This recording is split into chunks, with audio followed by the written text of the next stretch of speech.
ಬೀರ್ಭೂಮ್ನಿಂದ ಕಸೂತಿ ಮೂಲಕ ಯಶಸ್ಸಿನ ಹಾದಿ ತೋರಿಸಿದ ಶ್ರೀಮತಿ ತೃಪ್ತಿ ಮುಖರ್ಜಿ ಪದ್ಮಶ್ರೀ 2026.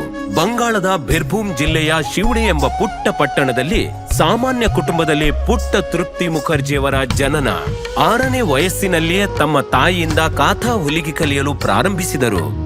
10ನೇ ವರ್ಷದಲ್ಲೇ ಇತರ ಹುಡುಗಿಯರನ್ನು ಕಲಿತೀರಾ ಅಂತ ನಾನು ಕೇಳುತ್ತಿದ್ದೆ ಮತ್ತು ನಾನು ಅವರಿಗೆ ಕಲಿಸಲು ಪ್ರಾರಂಭಿಸಿದೆ.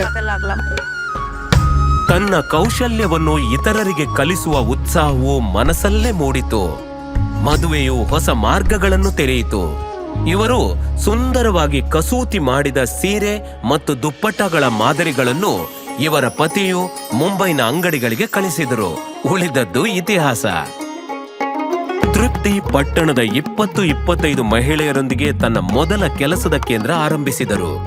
ಬಟ್ಟೆಯ ರಿಮ್ಗಳನ್ನು ಖರೀದಿಸಿ ಅವರಿಗೆ ತರಬೇತಿ ನೀಡಿ ಬಹಳ ಬೇಗ 1000ದಿಂದ 1500 ಸೀರೆಗಳು ಮತ್ತು ದುಪ್ಪಟ್ಟಗಳನ್ನು ಉತ್ಪಾದಿಸಲು ಪ್ರಾರಂಭಿಸಿದರು. ಎಲ್ಲವೂ ಮಾರಾಟವಾದವು. ಕೆಲಸ ಹೆಚ್ಚಾದಂತೆ ಪ್ರಯತ್ನವೂ ಹೆಚ್ಚಾಯಿತು.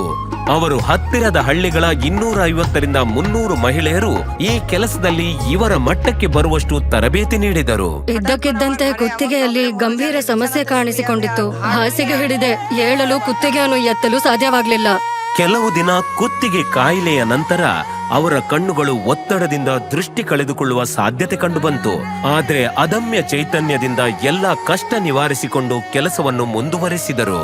ಇಂದು ಅವರ ಪ್ರಯತ್ನ 18,000ಕ್ಕೂ ಹೆಚ್ಚು ಮಹಿಳೆಯರು ಮತ್ತು ಹುಡುಗಿಯರ ಜೀವನ ಕಟ್ಟಿಕೊಟ್ಟಿದೆ. ಅವರಿಗೆ ಸ್ಥಿರವಾದ ಜೀವನೋಪಾಯ ಒದಗಿಸಿವೆ. ಎಲ್ಲಕ್ಕಿಂತ ಹೆಚ್ಚಾಗಿ ಅವರನ್ನು ಸ್ವಾವಲಂಬಿಗಳನ್ನಾಗಿ ಮಾಡಿದೆ.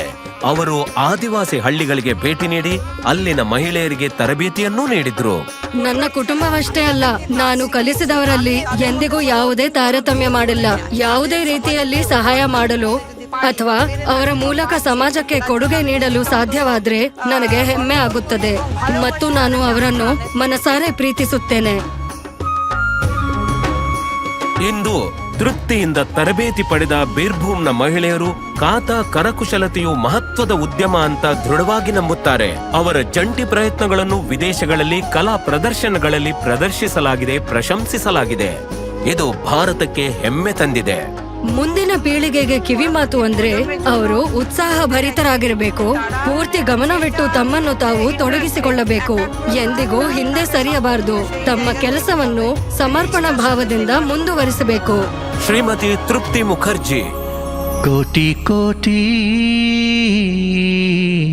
ನಮಸ್ಕಾರ.